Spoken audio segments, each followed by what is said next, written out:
Good evening, folks. I'm about to talk about the sixth album, and as you can probably see up there, I've got an image of what I'm classifying as the sixth album. Uh, the only reason it may or may not seem like it was the sixth album to some is because I think it was released after the Space album, but in fact it was created before the Space album. Um, but this was my first album that went onto the label Pink Dolphin Music. And due to that, I think there was something that just delayed the process of the album being released. And as most of you will know, once I've finished working on one album, I'm on to the next. And I'm not saying Space was easy, because it wasn't. But like a lot of things I'm doing, I may be finishing off one album and actually have started working on something else already. So that possibly is the case. So officially, I think release-wise as such, it may slightly be the other way around, but I want to be more efficient to my own take on how the albums were made and the way they were brought out. So as I've already mentioned, it was the first album that went onto a label. The interest there was again through Chris Watts, Rich James of Pink Dolphin Music. Was on one of Chris's shows one evening and was talking about this and talking about all the other artists he had on the label. And at some point I contacted him and was pretty excited to be on the label. But I didn't actually contact him, I don't believe, until I had at least one track. I was working partway through one track.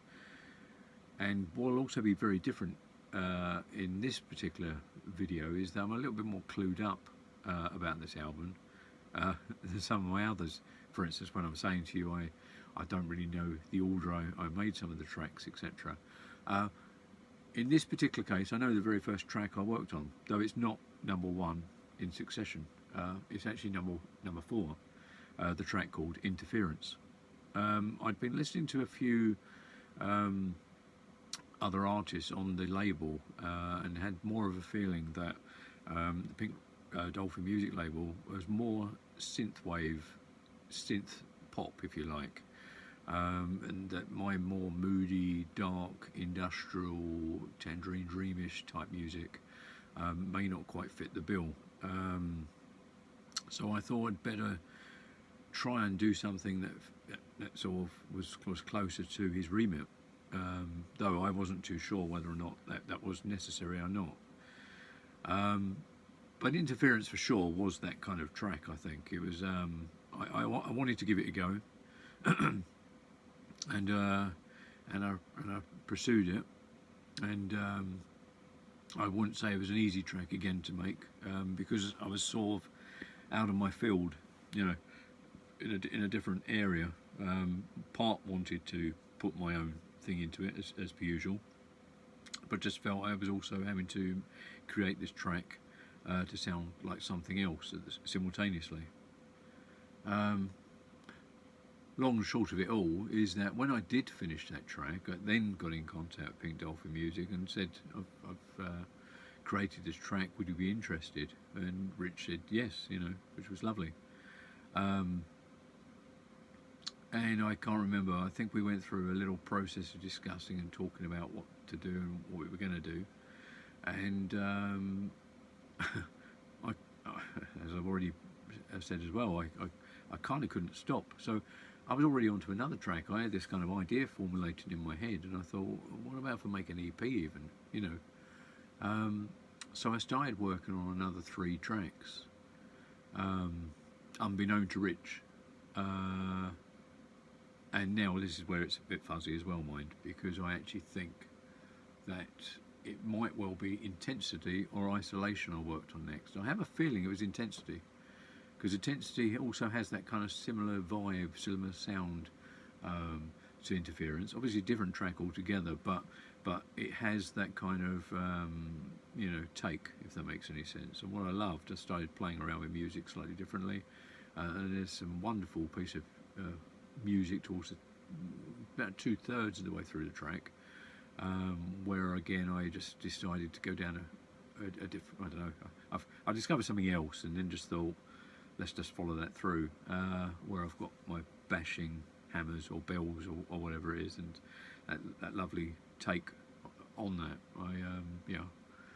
Again, I become enthused with my own with my own music, and that, I believe, probably means I did Isolation third. I'm sure I did, because I know I did not do Insomnia at this stage.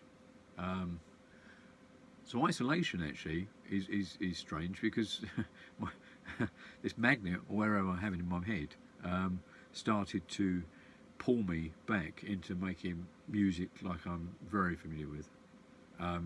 So whether I was going off the ball, or whether I just thought I'm kind of losing this synth wave style of music, or it wasn't, I think I was probably finding it a little tough actually. So I thought, let's go to that safe ground again. So I started to think about things, and mainly, the priority here was I'd already sort of focused on the letter I. The letter I now was becoming important. It was I had 2 tracks starting with the letter I. So the third track was going to be, letter I, and then you're racking your brains. I've mentioned before, I like words, adjectives especially, that mean something, and Isolation was kind of very, very apt. In fact, maybe I was forecasting the future, because we've all sort of had that in recent months and weeks or whatever. But I sort of, back then, I was thinking of this lonely, isolated place, being stuck out in, I don't know, some Iceland or an igloo or something, but everywhere you were looking was white, and then that's how I visualised this. A real place, but that just was white. How do you do that? And so you can probably grab from the way I'm speaking, I'm a bit more enthusiastic about talking about Isolation than the other 2 tracks I've already mentioned, but that's because I'm back in my normal territory. And so I started to get more excited, and more, the atmosphere was building, and I progressed and made a track that I was for sure believed spelt Isolation. So I had 3 tracks, knowing full well I wanted to make an EP. I obviously needed to keep racking my brains. I like these creative words, and Insomnia popped up, just down the blue, as per usual, bing, light bulb moment. And I started one evening, about an hour or 2 before I had to go to work. In fact, I shouldn't have really started, because it's not usually the process to do that, not knowing, in an hour or 2 I'm going to work, because you lose your thread, you lose the momentum, and I don't like that. But something obviously goaded me, and I started work.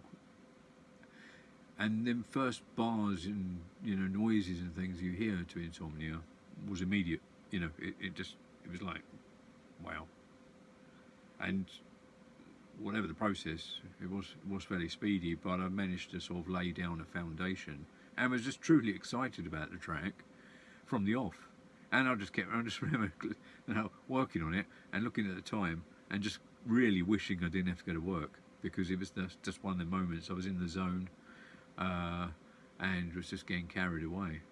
But no, being true to being a responsible person, having to go to work, I packed up and subsequently went back to work. But I probably guarantee that the following day I just got back straight into it. Now I can't obviously specify, say, again with memory, how many days or weeks perhaps I spent working on that track, because it was never easy. I was always working between work, but it was just that if I ever started on something, I'd always like to sort of have the 6-7 hours or whatever it was, to sort of work on something, so I could actually get more involved, laying more down, etc. But very enthused from making that. And with some of the noises, and you hear women and stuff, and it depends on your take. I kind of certainly like that kind of idea. It just really sort of, I don't know, people have told me this is exactly like what you would feel if you're suffering that, and I'm very fortunate. I know I don't sleep, but that's through choice. But I don't think I've ever had a problem when I go to sleep, falling asleep, or wanting to go to sleep when I want to. So yeah, I hadn't really. Again, it was the fictional idea of insomnia rather than actual knowing what it was like. But people, as I said it's almost exactly like what it is. So it's weird that I get that take sometimes. But crucially, now I had the 4 tracks, the EP, and now it wasn't just interference. It wasn't a single interference going through, and I sort of made some really crap artwork. I don't know if Rich can remember this. I'm sure he can. Um, and then I told him I'd actually got an EP's worth, which he was very surprised about, very delighted about, I was happy about. But obviously I got mocked when I was at school, and I was called Four Eyes, and the only thing I could think of calling this EP was Four Eyes, i.e., it was the number 4, letter I, and apostrophe S, and that was a sort of spin-off of the One Eye to See, in the same sort of boat, if that made any sense. My mind working as it does. By now, I'm sure most of you getting the picture. But I could tell straight away, because he actually wrote back, and he wasn't really. It wasn't something that it was like I could tell he just wasn't. Don't know, wasn't with it, and neither was I actually. I mean, I had some pictures of 2 sets of eyes above each other. Had a sort of horrible font. the whole piece of artwork was like, I know, I've probably got it knocking around still somewhere, but the whole everything about it was quite horrible, and it didn't sort of have the proper pang, if you like, or the proper thing to go with it, as the tracks themselves, if you like. And even when I'm actually telling this story now, it's quite surprising that there didn't seem to be any real speed in putting out what I was putting to Rich, because there is this area now, because obviously when we're talking hindsight, we know there's an album that's been made. But at the time, Richard's originally agreed to a single, then he's agreed to an EP, and I'm not saying he was a soft touch by any means. It was like, it was really nice for him to agree to all this kind of thing. But there's obviously something that was obviously delaying the process in order to me, even behind the scenes, start working on what would become an album. Because if the EP had been released, then maybe an album would not have been released, which is also very interesting when you think about it, because some of the other tracks, which I'll talk about in a minute, may not have come to light at all. So, some sort of time issue somewhere hindered things, in sense that I continued, without him knowing again, that I was starting to work on new tracks because the idea had started to formulate. And in my head, I was sort of not rushing, I was hoping that I could somehow surprise him yet again with saying, look, Rich, I've actually made an album. Would you like to go through that process? Well, I'll shed light to that later, but then again, am I shedding light because you already know? So I embarked and I continued. Innocence was the 5th track. I can share that with you again, and I fully remember doing that track. Again, we've got some work with vocals here.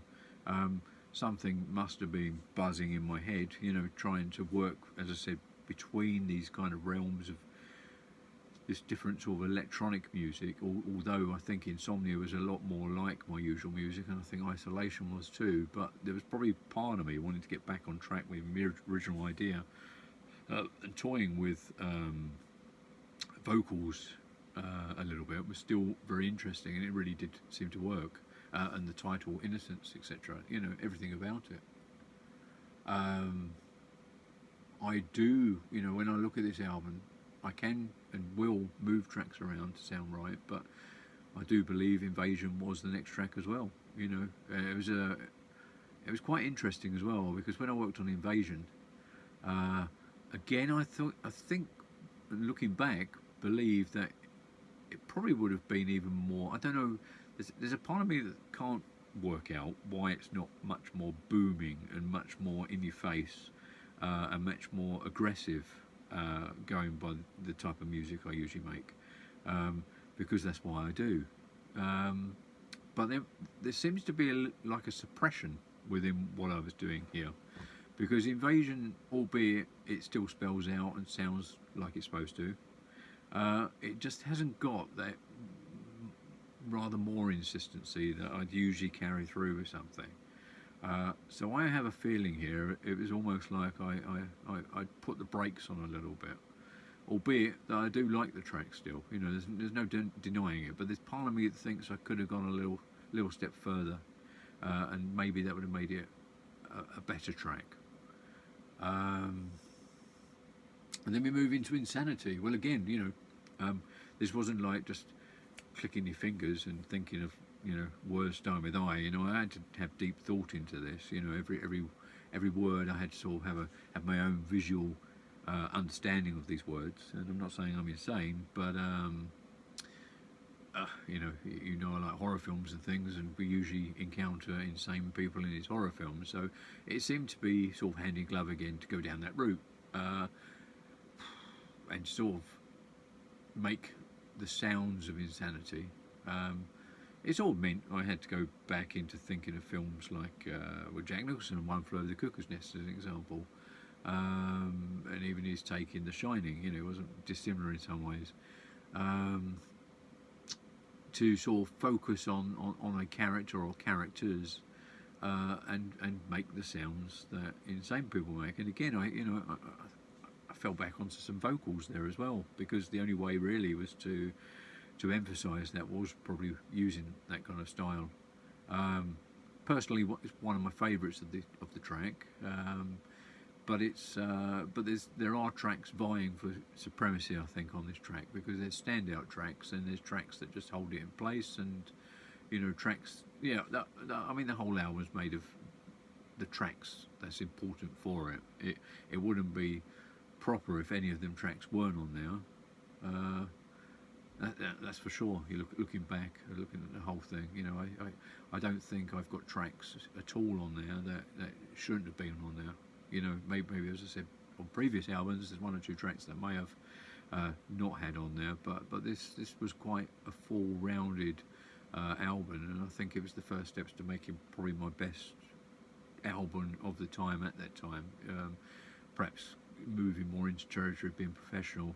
It might well have even been the fact I was going onto a record label that made me feel like I've got to produce something a lot better. It's got to be up to a higher standard. I'm joining other artists, etc. on this. So yeah, I think it was crucial for me going through this process to do that. Isometric. Yeah, I mean, a lot of people liked Isometric. In fact, this was the first track that Rusty Egan played on one of his shows. So that impressed me in the sense that finally I could sort of break through with a well-known DJ on a show, and you could talk about it. In fact, he was quite comical about introducing the track and talking about all the eyes. So I thought, so he obviously got it. It was great from that sense. That it wasn't just a matter of just playing a track, but sharing a bit of a comedic moment with the letters. Yeah, you seriously seem to get it, and the track itself, it spells itself out, as it is. But of course, it builds into like 2 or 3 sections where it moves into one realm, goes into another, and then comes back. And that was interesting for me because I don't always do that, or never considered doing that. I think I've done tracks where I've talked in the past about sort of having these breakdowns where they move into different areas, but I never had a track that started in one area, moved to another area, and then actually come back to its original place. So that was a first again for me, I think. And then it comes to Invisible, and I can't help it. I made a bleeding video a few years ago, or a few months back, sorry. That seems to feature a lot of me in it, full of selfies and Lord knows what.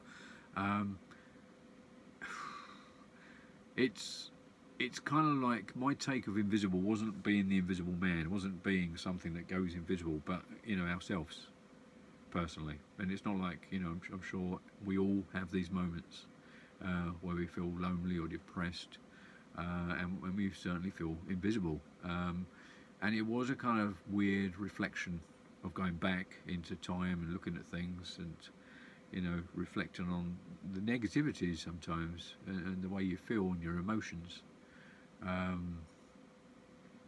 And I think I really captured, the sound in the track Invisible. It really resonates. It's a lot of empathy within that track. And again, I find it really stands up amongst there. it's the one that's really sort of attacking Insomnia. You know, it's from my perspective. You know, I don't want to put words into people's mouths. You know, people will have their preferences, but I think it really gives you a good run for its money. And personally, I've already mentioned, no track isn't. You know, every track should be on there. So it's a nice compliment. It complements the its positioning, etc. quite well. You know, to have another big track hitting that sort of ninth position. You know, when an album's coming to a close and you've started off with a really strong track. You know, it can be a hard thing to do. This is another thing. You know, maybe something I'll talk about another time, where perhaps people wonder if you know, what do artists do, musicians do, when they have a track that they feel is going to be something of a success, or certainly more successful, and they compare it with their lesser tracks. But I feel in that mode that they all support each other still. You know, the whole, if you're making an album, it's kind of like a journey, you know, and they're all necessary. Intonation was a track that you know, doesn't stand the same mark as Invisible for sure. You know, it does detract, and I get another distinct feeling that this is me trying to rediscover again the original philosophy and the, you know, the synth side of things. Whether I was hitting a bit of a block at this time, I think I am, because I've just gone to finish a track called Invisible, which is like pretty powerful, and you're moving on to the next track, and you just can't find it. You know, you just can't find the material, the sounds that are required to sort of imitate it, and yet you don't want to. But I have a feel for sure that this track may have suffered a little bit because of the track prior and previous to it. But that doesn't mean to say you don't start hitting upon a sound and a track that you think is still convincing enough to actually, you know, follow it through and see it through to the end, and still have parts in it that are, you know, pretty amazing. I think this one though goes back to the interference and intensity type tracks. It's finding that feel again, and probably necessary again, because, you know, I was still testing the water myself and trying to get into a label that was dealing with this kind of music. So it was strictly important to sort of make sure I was still coming back to the original, you know, thought process. But of course, I lost it yet again within Hell, because you know, again, it's come back to my usual take of music, and I'm you know, suddenly, you know, you're having these sounds within the music. They're giving you this feeling like you've got asthma, or you need to take your inhaler and that kind of thing. Or at least that's how I thought about it. How other people listen to this, I suppose, I'm not too sure. Answers on a postcard. And that sort of pretty much completed it. Obviously, the album that you know that's complete finished with an Innocence reprise. That was the first time I'd done something like that too. It was just stripping back some of the original Innocence and seeing what that sounded like. And again, I liked it. In fact, I probably liked both versions, wanted, and you know, it was the only way to sort of keep both versions on the album. It brought us back to making a round, you know, I suppose I'm fixated, or the OCD, you know, I like to have 10 tracks or 12 tracks, you know, I like to have the even numbers. I can't explain it, you know, I don't like walking on cracks in the pavement. So, you know, it's probably all to do with that. I know Horror Show had 13 tracks, but then again, you know the relevance to that. But this had to have even tracks. Now, that isn't the end of the story, of course, because this album was going to, well, we were hoping that we could make vinyl. We were hoping that we could press this to vinyl, and I even thought that when I was originally joining Pink Dolphin, I think it was Pink Dolphin Records, I think they changed the name, and originally it did make me believe that this album would actually be an LP, a proper vinyl LP, or a proper EP on vinyl. But alas, it's not. It doesn't work like that. Obviously, people need to follow patrons or sort of, you know, financing campaigns to try and get backers. in order to fund, the whole thing. There's not much money to be made in making pressings like that. Hence, a lot of online selling is certainly up an artist street because the costs are a lot less.